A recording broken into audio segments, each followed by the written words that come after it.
बिल्कुल। और देखिए शुभम का हम सीधे रुख करते हैं भोपाल में, यहां पर बेहद ही खास तैयारियां हैं। शुभम, मैं आप ही के पास आ रहा हूं, जरा तस्वीरें दिखाई, क्योंकि खुद शिवराज सिंह चौहान इन तमाम तैयारियों का जायजा लेते नजर आए। कब तक शुरू हो जाएगा शपथ ग्रहण, क्या वहां से आप हमें दिखा सकते हैं, बतला सकते हैं?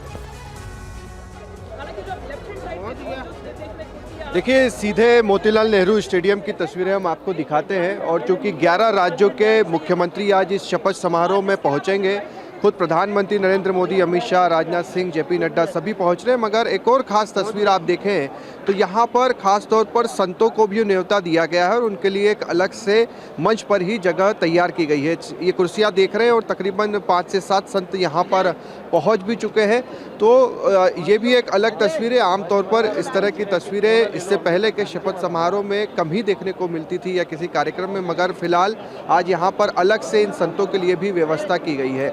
इसके अलावा 11 राज्यों के मुख्यमंत्री जो है वो यहाँ पर पहुँच रहे हैं। सुबह 11:30 बजे का समय तय किया गया है। कुछ ही देर पहले मोहन यादव बीजेपी कार्यालय भी पहुँचे थे और पूजा पाठ का सिलसिला भी। अच्छा शुभम, ये बताइए, क्योंकि खुद प्रधानमंत्री पहुंचने वाले हैं, गृह मंत्री यहाँ पर पहुंच रहे हैं, प्रधानमंत्री के पहुंचने का कब तक का कार्यक्रम है, कब तक पहुंच जाएंगे?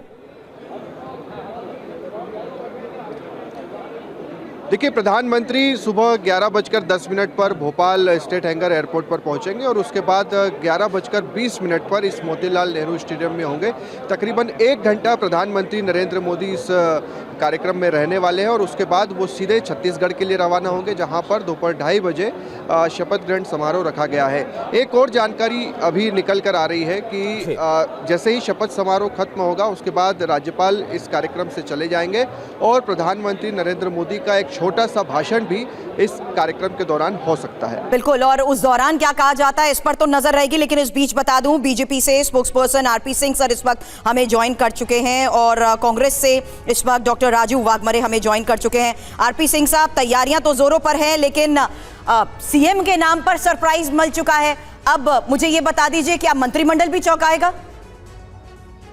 देखिए, ये नेक्स्ट जनरेशन का अब पूरा प्रोजेक्ट है। अब नेक्स्ट हमारी तैयार है पार्टी की। एक सेकेंडली आपके लिए चौंकाने के लिए, हमारे कार्यकर्ताओं के लिए तो बेशक को सहाय साहब हो, चाहे वो विष्णु जी हो, चाहे वो मोहनलाल जी हो, चाहे वो शर्मा जी हो, सबके सब हमारे पार्टी के कार्यकर्ता हैं। तो वो हमारी पार्टी के रसे हुए कार्यकर्ता हैं, इसलिए आपके लिए चौंकाने वाले होंगे, परंतु पार्टी के लिए नहीं है। हाँ, क्योंकि पब्लिक डोमेन में, क्योंकि ये नाम बहुत ज्यादा नहीं रहे, कभी ऐसा लगता होगा कि ये नाम बहुत ज्यादा प्रचलित नहीं रहे, इसलिए आपको लगता होगा, परंतु पार्टी की रीति नीति में रसे हुए लोग हैं सबके सब।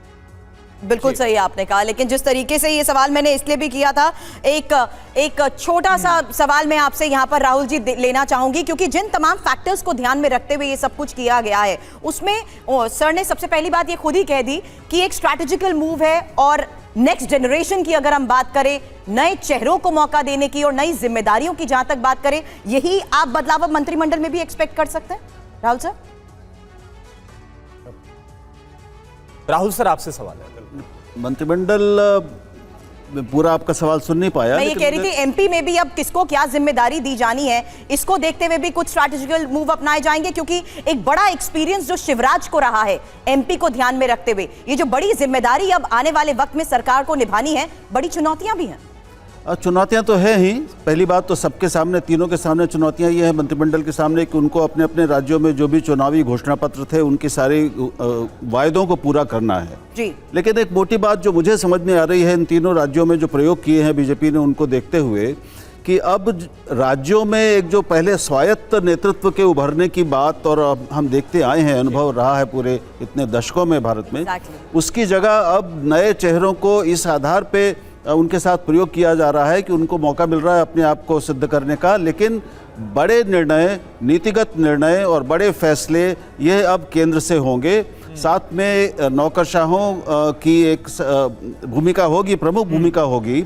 लेकिन कुल मिलाकर अब शक्ति का केंद्र पूरे बीजेपी के सारे ढांचे में केवल केंद्र है और राज्यों की भूमिका पहले जितनी मजबूत और एक स्वायत्तता थी उनके साथ, वो अब नहीं रह गई है। तो हम मंत्रिमंडल में भी मुझे लगता है कि इस तरह के प्रयोग देख सकते हैं, नए चेहरों को, युवा चेहरों को सामने लाने का प्रयोग, क्योंकि अब यह सिद्ध हो चुका है कि लोग राज्यों में कोई भी हों, मुख्यमंत्री के पूरे पूरे मंत्रिमंडल जब बदले जा सकते हैं तो फिर सबको मौका मिल रहा है, लेकिन अगर कोई नाकाम हो भी जाता है तो उसको बदल के दोबारा किसी को लाने पर भी पार्टी का कोई राजनीतिक नुकसान नहीं होगा, जब तक मोदी जैसा चेहरा और शाह जैसा रणनीतिकार पार्टी के पास मौजूद है जो इन सारी चीज़ों की चिंता करके उन स्थितियों को संभाल लेते हैं और जिता देते हैं। बिल्कुल सर, राहुल सर यही तो बात कही जा रही है। देखिए सेंट्रल कमांड या फिर एक चेहरा और पूरी पार्टी उसी के बेसिस पर लड़े। और इसी बीच हम ये भी बता दें कि तीनों राज्यों में